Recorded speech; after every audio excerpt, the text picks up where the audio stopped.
माझ्या मोठ्या मुलग्याचं गॅरेज आहे 4 व्हीलरचं. काल रात्री ते गॅरेजची आमची चोरी झाली. कारण नाही म्हणजे 50-60 हजारची वस्तू सगळे चोरून नेले होते.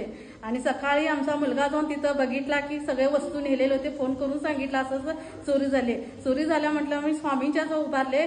बघा म्हटलं स्वामींना आम्ही म्हटलं म्हणजे शून्यात मुलांनी म्हणजे कष्टातून सगळं उभा केलेलं होतं. मशीन 18,000ची मशीन, बाकीचे सगळे साहित्य सगळेच नेलेले. म्हटलं स्वामींना म्हटलं असं का केला म्हटलं आम्ही म्हटलं एवढं ह्याच्यानं करतोय म्हटलं असं का केला तुम्ही म्हटलं आम्हाला काय माहिती म्हटलं मला आजच्या आज म्हटलं हे सगळं म्हटलं माझं मला साहित्य हवं म्हटलं सगळं आणून द्यावं म्हटलं.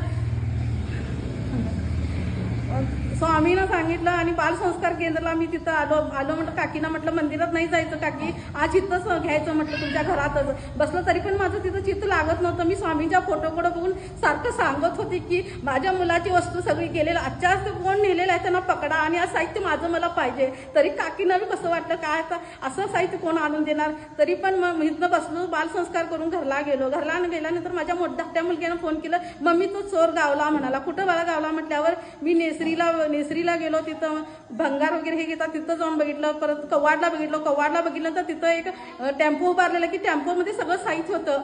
साहित्य म्हटलं पाठीमागे दिसल्यावर मम्मी सगळं आमचं साहित्य होतं म्हटलं आम्ही त्याला पकडायला घेतो बघितलं आणि पुढं गाडी स्पीड मारली किनी कवाडच्या तिथं तो जाऊन त्याला पकडलेनी आणि ते साहित्य सगळं आमचं गावलेलं आहे. जो आमचा खरा अनुभव स्वामींनी एक अर्धा तासातच माझं साहित्य सगळं पोहोचवलेलं आहे सगळं साहित्य. मग आम्ही त्याला पोलीस स्टेशनमध्ये नेऊन पकडून दिलेलं आहे. स्वामीची कृपा श्री स्वामी समर्थ.